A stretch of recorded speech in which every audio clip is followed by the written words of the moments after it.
ಜಯನಗರ ಸಾರ್ವಜನಿಕ ಆಸ್ಪತ್ರೆಯಲ್ಲಿ ಮಹಾ ಎಡವಟ್ಟೊಂದು ನಡೆದು ಹೋಗಿದೆ. ಓ ಪಾಸಿಟಿವ್ ರಕ್ತದ ಗುಂಪಿನ ವ್ಯಕ್ತಿಗೆ ಎ ಪಾಸಿಟಿವ್ ರಕ್ತವನ್ನು ಕೊಡಲಾಗಿದೆ. ರಕ್ತಹೀನತೆ ಅಂತ ಚಿಕಿತ್ಸೆಗೆ ಬಂದ ಯುವಕನ ಸ್ಥಿತಿ ಇದೀಗ ಗಂಭೀರವಾಗಿದೆ. ಪುನೀತ್ ಸೂರ್ಯ ಎಂಬ ಯುವಕ ಇದೀಗ ಐಸಿಯುಗೆ ದಾಖಲಾಗಿದ್ದಾನೆ. ಜಯನಗರ ಸಾರ್ವಜನಿಕ ಆಸ್ಪತ್ರೆಯಲ್ಲಿ ಮಹಾ ಎಡವಟ್ಟು ನಡೆದು ಹೋಗಿದೆ. ಅಂದ್ರೆ ಯಾರ ಎಡವಟ್ಟಿನಿಂದ ಈ ರೀತಿ ಆಗಿದೆ? ಮೊದಲೇ ಆ ಯುವಕ ರಕ್ತಹೀನತೆಯಿಂದ ಬಳಲ್ತಾ ಇದ್ದ. ಆತನ ಸ್ಥಿತಿ ಮೊದಲೇ ಚಿಂತಾಜನಕವಾಗಿತ್ತು. ಅಂತಹ ಸಂದರ್ಭದಲ್ಲಿ ಓ ಪಾಸಿಟಿವ್ ರಕ್ತದ ಗುಂಪಿನ ವ್ಯಕ್ತಿಗೆ ಎ ಪಾಸಿಟಿವ್ ರಕ್ತವನ್ನು ಕೊಡಲಾಗಿದೆ. ಯಾಕಿಷ್ಟು ನಿರ್ಲಕ್ಷ್ಯ? ಏನಾದರೂ ಹೆಚ್ಚು ಕಡಿಮೆ ಆದರೆ ಆ ಯುವಕನ ಪ್ರಾಣ ಪಕ್ಷಿ ಹಾರು ಹೋಗುತ್ತೆ. ಆ ಕುಟುಂಬದವರ ಪರಿಸ್ಥಿತಿ ಏನು? ಇದು ಜಯನಗರ ಸಾರ್ವಜನಿಕ ಆಸ್ಪತ್ರೆಯಲ್ಲಿ ನಡೆದಿರತಕ್ಕಂಥ ಮಹಾ ಎಡವಟ್ಟಿದು. ಇಲ್ಲಿ ಸಿಬ್ಬಂದಿಗಳ ಈ ರೀತಿ ಅಜಾಗರೂಕತೆಯಿಂದಾಗಿ ಏನಾದರೂ ಹೆಚ್ಚು ಕಡಿಮೆ ಆದರೆ ಯಾರು ಹೊಣೆ ಆಗ್ತಾರೆ? ದೃಶ್ಯಗಳಲ್ಲಿ ಗಮನಿಸ್ತಾ ಇರಬಹುದು ನೀವು. ಓ ಪಾಸಿಟಿವ್ ರಕ್ತವನ್ನು ಕೊಡದಂತಹ ವ್ಯಕ್ತಿಗೆ ಎ ಪಾಸಿಟಿವ್ ರಕ್ತವನ್ನು ಕೊರೆದಿದ್ದಾರೆ. ನಾವು ಮೊದಲನೇ ವಿಂಡೋದಲ್ಲಿ ಗಮನಿಸ್ತಾ ಇರುವಂಥದ್ದು ಓ ಪಾಸಿಟಿವ್ ರಕ್ತವನ್ನು ವ್ಯಕ್ತಿಗೆ ನೀಡಬೇಕು ಅಂತ ಡಾಕ್ಟರ್ ಸಜೆಸ್ಟ್ ಮಾಡಿರ್ತಾರೆ, ಪುನೀತ್ ಸೂರ್ಯನಿಗೆ ಕೊಡಬೇಕು ಅಂತ. ಆದರೆ ನಂತರದಲ್ಲಿ ಅವರು ಕೊಟ್ಟಿರುವಂತಹ ರಕ್ತ ಎ ಪಾಸಿಟಿವ್. ಇನ್ನೊಂದು ದೃಶ್ಯಗಳಲ್ಲಿ ಗಮನಿಸ್ತಾ ಇದ್ರೆ ಎ ಪಾಸಿಟಿವ್ ಕೊಟ್ಟಿದ್ದಾರೆ. ತಕ್ಷಣವೇ ಆತನ ಆರೋಗ್ಯ ಸ್ಥಿತಿ ಗಂಭೀರ ಆಗಿದೆ. ಆತನನ್ನು ಐಸಿಯುಗೆ ದಾಖಲಿಸಿ ಈಗ ಚಿಕಿತ್ಸೆಯನ್ನು ಮುಂದುವರಿಸಲಾಗ್ತಾ ಇದೆ. ಆತನ ಆರೋಗ್ಯ ಸ್ಥಿತಿ ಹೇಗಿದೆ, ಏನು ಎತ್ತ ಅನ್ನೋದ್ರ ಬಗ್ಗೆ ಇನ್ನಷ್ಟೇ ಮಾಹಿತಿಗಳು ಲಭ್ಯವಾಗಬೇಕಾಗಿದೆ. ರಕ್ತಹೀನತೆಯಿಂದ ಪುನೀತ್ ಸೂರ್ಯ ಬಳಲ್ತಾ ಇರ್ತಾರೆ. ಇದೇ ಸಂದರ್ಭದಲ್ಲಿ ಆಸ್ಪತ್ರೆಗೆ ಹೋಗಿರ್ತಾರೆ. ಜಯನಗರ ಸಾರ್ವಜನಿಕ ಆಸ್ಪತ್ರೆಯಲ್ಲಿ ಈ ರೀತಿ ಮಹಾ ಎಡವಟ್ಟೊಂದು ನಡೆದು ಹೋಗಿದೆ. ಇಲ್ಲಿ ಲ್ಯಾಬ್ ಟೆಕ್ನಿಷಿಯನ್ಸ್ಗಳ ಬೇಜವಾಬ್ದಾರಿತನವೋ ಏನೋ ಗೊತ್ತಾಗ್ತಾ ಇಲ್ಲ. ಈ ರೀತಿಯಾಗಿ ಬೇಜವಾಬ್ದಾರಿತನದಿಂದ ಇನ್ನೆಷ್ಟು ಜೀವಗಳು ಹೋಗುತ್ತೋ ಏನೋ ಅದು ಕೂಡ ಅರ್ಥವಾಗ್ತಿಲ್ಲ. ಇನ್ನು ರಜೆ ಕೊಡದಂತ ಹಿನ್ನೆಲೆಯಲ್ಲಿ ತಪ್ಪಾಯಿತು ಅಂತ ಈಗ ಲ್ಯಾಬ್ ಟೆಕ್ನಿಷಿಯನ್ ಹೇಳ್ಕೊಂಡಿದ್ದಾನೆ.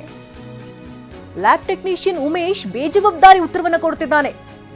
ಟೆಕ್ನಿಷಿಯನ್ ಉತ್ತರವನ್ನ ಕೇಳಿದಂತಹ ಸಂಬಂಧಿಕರಿಗೆ ನಿಜಕ್ಕೂ ಕೂಡ ಪಿತ್ತ ನೆತ್ತಿಗೇರಿರುತ್ತೆ. ಲ್ಯಾಬ್ ಟೆಕ್ನಿಷಿಯನ್ ಉಮೇಶ್ ವಿರುದ್ಧ ದೂರು ಕೂಡ ದಾಖಲು ಮಾಡಿದ್ದಾರೆ. ತಿಲಕ್ ನಗರ ಠಾಣೆಯಲ್ಲಿ ರೋಗಿ ಸಂಬಂಧಿಕರಿಂದ ಈಗ ದೂರನ್ನ ದಾಖಲು ಮಾಡಲಾಗಿದೆ. ಆಸ್ಪತ್ರೆ ವಿರುದ್ಧವೂ ಕೂಡ ರೋಗಿ ಸಂಬಂಧಿಕರು ತೀವ್ರ ಆಕ್ರೋಶವನ್ನು ವ್ಯಕ್ತಪಡಿಸ್ತಾ ಇದ್ದಾರೆ. ಲ್ಯಾಬ್ ಟೆಕ್ನಿಷಿಯನ್ ವಿರುದ್ಧ ಸೂಕ್ತ ಕ್ರಮಗಳನ್ನ ತೆಗೆದುಕೊಳ್ತೀವಿ ಅಂತ ಆಸ್ಪತ್ರೆ ಮಂದಿ ಭರವಸೆಯನ್ನು ಕೊಟ್ಟಿದ್ದಾರೆ. ಇಷ್ಟು ಬೇಜವಾಬ್ದಾರಿ, ಬೇಕಾಬಿಟ್ಟಿಯಾದಂತಹ ಹೇಳಿಕೆ, ರಜೆ ಸಿಕ್ತಿಲ್ಲ ಹಾಗಾಗಿ ಈ ರೀತಿ ಆಗೋಯ್ತು ಅಂತ ಈ ರೀತಿ ಹಾರಿಗೆ ಉತ್ತರ ಕೊಟ್ರೆ ಹೇಗೆ? ಹೆಚ್ಚು ಕಡಿಮೆ ಆದರೆ ಅಲ್ಲಿ ಒಂದು ಜೀವನೇ ಹೋಗ್ತಾ ಇದೆ.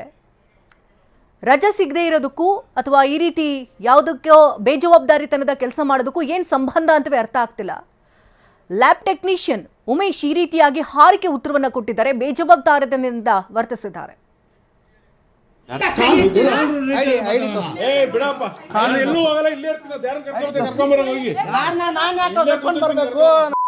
ಗೊತ್ತಿಲ್ವಾ ಏನ್ ಮಾಡ್ಬೇಕು ಅಂತ?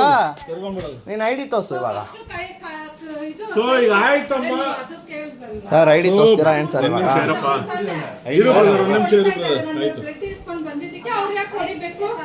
ನಾನೇನಮ್ಮ ಹೊಡೆದೆ?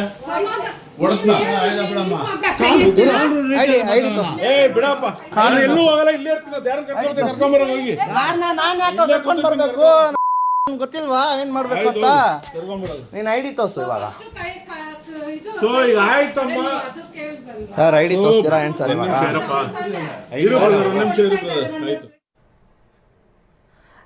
ನಮ್ಮ ಪ್ರತಿನಿಧಿ ಲಕ್ಷ್ಮೀ ನರಸಿಂಹ ಅವ್ರನ್ನ ಮಾತನಾಡಿಸಿದ್ದಾರೆ. ಏನ್ ಹೇಳ್ತಾರೆ ಕೇಳೋಣ.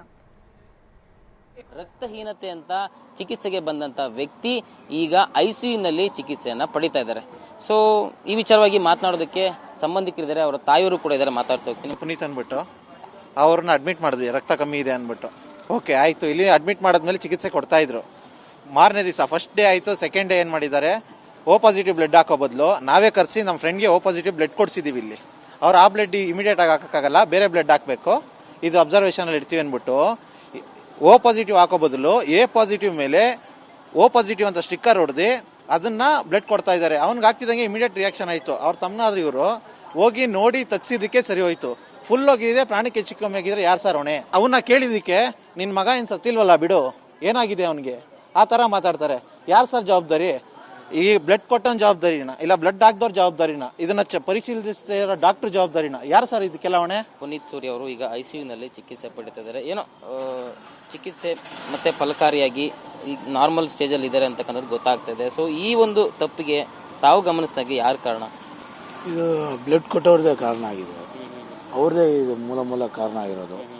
ಕಾರಣ ಏನಂದರೆ ಅವರು ಓ ಪಾಸಿಟಿವ್ ನಾವು 3 ಸತಿ ಕೇಳಿದ್ದೀವಿ, ಓ ಪಾಸಿಟಿವ್ ಅಂದರೆ ಎ ಪಾಸಿಟಿವ್ ಕೊಟ್ಟಿದ್ದಾರೆ ಸ್ಟಿಕ್ಕರ್ ಅಂಟಿಸ್ಬಿಟ್ಟು. ಆಮೇಲೆ ಹಾಕೋರನ್ನ ಕೇಳ್ತಾ ಇದ್ವಿ, ಈ ಥರ ಓ ಪಾಸಿಟಿವ್ನ ಎ ಪಾಸಿಟಿವ್ ಅಂತ ಕೇಳಿದ್ದಕ್ಕೆ ಇಲ್ಲ ಇಲ್ಲಿ ಓ ಪಾಸಿಟಿವ್ ಅಂತ ಹಾಕಿದ್ದಾರೆ, ಓ ಪಾಸಿಟಿವ್ ಕೊಡ್ತಾ ಇದ್ದೀವಿ ಅಂತ ಹೇಳಿದ್ರು. ಸರಿ ಆಯಿತು. ಆಮೇಲೆ ಹುಡುಗ ಏರ್ಪರ್ ಆಯಿತು, ಉಸಿರಾಟ ತೊಂದರೆ ಎಲ್ಲ ತೊಂದರೆ ಆಗೋಯ್ತು. ಆಮೇಲೆ ಅದನ್ನು ಇವನು ಚಿಕ್ಕ ಮಗ ಬಂದ್ಬಿಟ್ಟು ನೋಡುವಾಗ ಬ್ಲಡ್ನ ಪರಿಶೀಲನೆ ಮಾಡುವಾಗ ಎ ಪಾಸಿಟಿವ್ ಅದು ಸ್ಟಾಪ್ ಮಾಡಿದ್ರು. ಅದು ಸ್ಟಾಪ್ ಮಾಡಿ ಆಮೇಲೆ ಏನಾಗ್ತದೆ ಗೊತ್ತಾಗ್ತದೆ. ಸ್ಟಾಪ್ ಮಾಡಿದಾಗೇ ಅದು ಅವನಿಗೆ ನಾರ್ಮಲ್ ಕಂಡೀಷನ್ ಬಂತು. ಅವರ ಬಾಡಿಯಲ್ಲಿ ಏನೇನೆಲ್ಲ ವೇರಿಯೇಷನ್ ಆಯಿತು, ಅವ್ರು ಯಾವ್ಯಾವ ರೀತಿ ಸಮಸ್ಯೆ ಆಗಿತ್ತು ಅಂತ ತಮ್ಮ ಮಗನಿಗೆ? ಸರ್ ಎದೆ ನೋವು ಬಂದ್ಬಿಡ್ತು, ಎದೆ ನೋವಿಂದ ಬಂದೆ ಅವನಿಗೆ ಉಸಿರು ಬಿಡೋಕ್ಕೇನೆ ಎಸ್, ಹಾಗಾದ್ರೆ ಈ ರೀತಿಯಾಗಿ ಅದಲು ಬದಲು ರಕ್ತ ಕೊಡೋದ್ರಿಂದ ಏನ್ ಸಮಸ್ಯೆಗಳಾಗಬಹುದು ಅನ್ನೋದ್ರ ಬಗ್ಗೆ ಮಾಹಿತಿನ ಕೊಡೋದಕ್ಕೆ ಡಾಕ್ಟರ್ ಕಿರಣ್ ಅವರು ದೂರವಾಣಿ ಸಂಪರ್ಕದಲ್ಲಿದ್ದಾರೆ. ಕಿರಣ್ ಅವರೇ ನಮಸ್ತೆ. ಕಿರಣ್, ಧ್ವನಿ ಕೇಳ್ತಾ ಇದೆಯಾ ತಮಗೆ? ಕೇಳಿಸ್ತಾ ಇದೆ. ಎಸ್ ಸರ್, ಇಲ್ಲಿ ಓ ಪಾಸಿಟಿವ್ ಬ್ಲಡ್ ಕೊಡೋದು ಬದಲಾಗಿ ಎ ಪಾಸಿಟಿವ್ ಬ್ಲಡ್ ಅನ್ನ ಕೊಟ್ಟಿದ್ದಾರೆ. ಸೊ ಏನ್ ಸಮಸ್ಯೆ ಆಗುತ್ತೆ ಸರ್ ಈ ರೀತಿ ಕೊಟ್ಟಾಗ? 2 ಡಿಫ್ರೆಂಟ್ ಬ್ಲಡ್ ಗ್ರೂಪ್ ಬ್ಲಡ್ ಕೊಡೋದ್ರಿಂದ ಅಲರ್ಜಿ ರಿಯಾಕ್ಷನ್ ಆಗೋ ಸಾಧ್ಯತೆಗಳಿರುತ್ತೆ. ಅದು ಕಮ್ಮಿ ರಿಯಾಕ್ಷನ್ ಕೆಲವು ಸರಿ ಜೀವಕ್ಕೆ ಕೂಡ ಅಪಾಯ ಆಗುತ್ತೆ. ಶುರುವಾಗಿ ಪೇಷಂಟ್ಗೆ ಒಂಥರ ಚಳಿ ನಡ್ಕ ಬರುತ್ತೆ, ಮೈಕೈ ನೋವು ಬರುತ್ತೆ.